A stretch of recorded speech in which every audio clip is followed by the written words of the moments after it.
Hello everyone, welcome to टेक्समूथ में आप सबका स्वागत है। आज की वीडियो में हम आपसे एक बहुत इंपॉर्टेंट टॉपिक शेयर करने वाले हैं कि अगर आपका इनकम टैक्स का रिफ़ंड फेल हो गया है, अभी तक आपके अकाउंट में क्रेडिट नहीं हुआ, तो आपको किस तरीके से रिफ़ंड रीइश्यू की रिक्वेस्ट रेज़ करनी है। सो आइए वीडियो को स्टार्ट करते हैं। इनकम टैक्स रिफ़ंड के लिए सबसे पहले आपको अपना इनकम टैक्स पे लॉगिन करना है। ये हमने यहाँ पे इनकम टैक्स में अपना लॉगिन कर लिया है। लॉगिन किस तरीके से करना है इसकी मैं ऑलरेडी वीडियो बना चुकी हूँ। कोई प्रॉब्लम हो तो आप उस वीडियो को देख सकते हैं। आपके पास आईडी और पासवर्ड दो चीज़ होनी ज़रूरी है लॉगिन करने के लिए। तो हम यहाँ पे ये लॉगिन कर चुके हैं। लॉगिन करने के बाद ये आपका होता है डैशबोर्ड। डैशबोर्ड से अब आप जब अपनी ई फाइल में जाएंगे, ई फाइल में इनकम टैक्स रिटर्न में व्यू फाइल रिटर्न, यहाँ पे जाने के बाद आपकी सारी फाइनेंशियल ईयर असेसमेंट ईयर्स की जो है रिटर्न्स शो होंगी, जो भी अभी तक आपने यहाँ पे फाइल करी है। तो अब आपको देखना है अपने 22-23 के रिफ़ंड का स्टेटस। रिफ़ंड का स्टेटस जब 22-23 का हम देखना चाहते हैं तो यहाँ पर आने के बाद हम गए व्यू डिटेल्स में। व्यू डिटेल में जाने के बाद ये देखिए पूरा प्रोसेस यहाँ पे लिखा हुआ आता है कि कब आपने रिटर्न को फाइल किया, कब आपने रिटर्न को वेरीफाई किया, देन आपकी रिटर्न अंडर प्रोसेस थी, प्रोसेस फिर विद रिफ़ंड ड्यू रही, बट आपका रिफ़ंड जो है फेल हो गया। यहाँ पर जब आपका रिफ़ंड फेल हो जाता है तो उसका जो रीज़न है वो है कि आपका बैंक अकाउंट जो आपने यहाँ पे डाला हुआ था उसमें कोई एरर था, या तो अकाउंट नंबर गलत था या IFSC कोड गलत था। बट अगर सब कुछ ठीक हो लेकिन आपका अकाउंट वैलिडेट नहीं था। लास्ट 2 ईयर्स से जो है गवर्नमेंट ने ये मैंडेटरी कर रखा है कि अगर आपका रिफ़ंड है और अकाउंट आपका वैलिडेट नहीं है तो भी आपका रिफ़ंड जो है क्रेडिट नहीं होता है। तो ये हमने at the time of filing return refund अगर आपका है तो क्या क्या चीज़ों का ध्यान रखना है ताकि वन गो में आपका रिफ़ंड आ जाए, ये हमने ऑलरेडी आपको बताया था कि आपको अपना अकाउंट वैलिडेट करना है सो दैट आपका रिफ़ंड कहीं पर भी ना अटके, आपके अकाउंट में क्रेडिट हो जाए। लेकिन स्टिल अगर आपका अकाउंट वैलिडेट होना रह गया है तो आपका रिफ़ंड जो है फेल हो जाएगा। तो आप जो है उसकी रिफ़ंड की रीइश्यू की रिक्वेस्ट डाल सकते हैं। यहाँ पे देखिए रिफ़ंड मेरा फेल हो गया है 21 जुलाई को, तो अब रिफ़ंड रीइश्यू की रिक्वेस्ट मुझे डालनी है। सबसे इजी स्टेप है, यहीं पर ही इन्होंने नीचे ये लिंक दिया होता है सबमिट रिफ़ंड रीइश्यू रिक्वेस्ट। यहाँ पर जब हम क्लिक करेंगे, यहाँ क्लिक करने के बाद ये आपसे पूछेगा कि कौन से असेसमेंट ईयर की आप ये रिक्वेस्ट डालना चाहते हो। राइट नाउ मेरा 1 ही साल का फेल हुआ है, बट मान लो अगर आपके 2 या 3 साल के फेल हो चुके हैं रिफ़ंड, तो यहाँ पे आपको सारी लिस्ट दिखाएगा। पिछले सालों का भी अगर किसी रीज़न से आपका फेल हुआ है तो वो भी आप यहाँ पे जो है रिफ़ंड रीइश्यू की रिक्वेस्ट डाल सकते हैं। तो यहाँ पे अब आपको क्लिक करना है, देन कंटिन्यू। कंटिन्यू करने के बाद अब इन्होंने जितने भी आपके अकाउंट इनकम टैक्स की वेबसाइट पर अपडेटेड है वो सारे अकाउंट आपको जो है यहाँ पे रिफ्लेक्ट होंगे। अब आपको वो अकाउंट सेलेक्ट करना है जिसमें आपको जो है रिफ़ंड चाहिए। तो जैसे आपको यूनियन बैंक में चाहिए तो आप इसको क्लिक करके आगे आप कंटिन्यू करेंगे, ठीक है। अगर आपको पंजाब में चाहिए तो इसको क्लिक करके आप आगे कंटिन्यू करेंगे।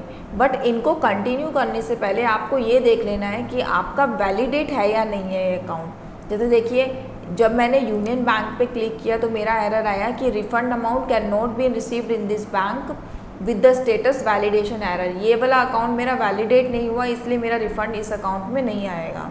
इसीलिए हो सकता है ये फेल भी हो गया था। और अगर मैं ये क्लिक करती हूँ तो भी मुझे सेम एरर आ रहा है। ये देखिए यहाँ पे वैलिडेशन एरर यहाँ पे ऑलरेडी है कि मेरा जो है दोनों में से कोई भी अकाउंट जो है वैलिडेट नहीं हुआ है, जबकि मैंने 8 अगस्त को रिक्वेस्ट डाली थी वैलिडेशन की। तो अब आप जो है अगर मानना कोई थर्ड अकाउंट आप इसमें ऐड करना चाहते हो तो यहाँ से आप ऐड करेंगे इसको। यहाँ पे आप उन सब की डिटेल डालेंगे, बैंक अकाउंट नंबर फिर से आपको डालना है, अकाउंट क्या टाइप है आपका, प्राइमरी है या जॉइंट अकाउंट है, IFSC कोड, बैंक का नाम, ब्रांच का नाम, ये सब डिटेल डालने के बाद आपको वैलिडेट करना है। तो इस वाले अकाउंट में जो भी आप अकाउंट की डिटेल यहाँ पे अपडेट कर रहे हैं उसमें रिफ़ंड आपको मिल जाएगा, ठीक है। अब यहाँ पे मैं आपको ये भी बता देती हूँ कि आप अकाउंट को वैलिडेट कैसे कर सकते हैं। मान लो आपके 2 ही अकाउंट हैं, तीसरा आपका कोई अकाउंट ही नहीं है जो आप यहाँ पे ऐड करना चाहो, आपको इन्हीं दोनों में से किसी एक में अपना रिफ़ंड मंगवाना है, तो आपको पहले अकाउंट को अपने वैलिडेट करना पड़ेगा। वैलिडेट आप कहाँ से कर सकते हैं, यहाँ पे जो है सिंपली यहाँ पे इन्होंने जो है ऑप्शन दे रखा है रीवैलिडेट का, इस पर जब हम क्लिक करेंगे तो ये सारी जो भी मेरी डिटेल मैंने डाली थी उस टाइम पे वो सारी ऑटो फिल आ जाएगी। आपको बस अकाउंट सेलेक्ट करना है अपना, ठीक है, ये सब ऑटो फिल होके आ रहा है। Then validate. अब मेरा जो ये वैलिडेशन है वो इन प्रोग्रेस है, ठीक है, मैंने इसकी रिक्वेस्ट डाल दी है, मेरा जो है वैलिडेशन इन प्रोग्रेस है। देन आप इस वाले अकाउंट को भी अगर वैलिडेट करना चाहें तो इसको भी इसी तरीके से वैलिडेट करना है। देन इन दोनों अकाउंट में से जो भी आपका वैलिडेट हो जाता है आप उस पर क्लिक करके अपनी रिफ़ंड की रिक्वेस्ट को प्रोसीड कर लेंगे। जब आप रिफ़ंड की रिक्वेस्ट को प्रोसीड करेंगे तो आपके पास जो है OTP आएगा। वही प्रोसेस रहेगा जो हमारा E-वेरीफाई का होता है। आपके मोबाइल पे जो आधार कार्ड से लिंक है उस पर OTP आएगा, आपको वो OTP डाल के अपनी रिफ़ंड रीइशू की रिक्वेस्ट को सबमिट कर देना है। अगेन अगर आपका आधार कार्ड और पैन कार्ड लिंक नहीं है तो आप अपने बैंक अकाउंट के थ्रू भी इसको वैलिडेट कर सकते हैं। तो ये था हमारा प्रोसेस रिफ़ंड की रिक्वेस्ट को सबमिट रिफ़ंड रीइशू कराने की रिक्वेस्ट को सबमिट करने का। बहुत ही इजी है, एक बार मैं फिर से आपको बता देती हूँ। आपको अपनी उस रिटर्न पे जाना है जो रिटर्न का रिफ़ंड आपका फेल हुआ है, व्यू डिटेल्स में जाना है, यहाँ से आप सबमिट रिफ़ंड रिक्वेस्ट करेंगे, जिस एक्नॉलेजमेंट नंबर का है वो करेंगे। देन जिस भी अकाउंट में आपको रिफ़ंड चाहिए उस पर क्लिक करके आप आगे प्रोसीड कर देंगे। प्रोसीड करने से आपके पास OTP आएगा।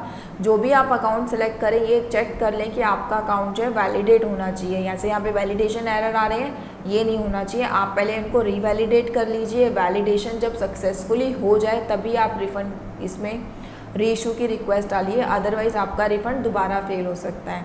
समटाइम्स होता है कि आपका वैलिडेशन होता ही नहीं है अकाउंट का, तो उस केस में आपको अपने बैंक में विज़िट करना है, बैंक में आपको अपने KYC अपडेट कराने हैं तो आपका वैलिडेशन हो जाएगा।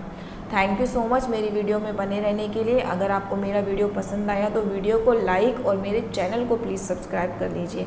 Thanks a lot.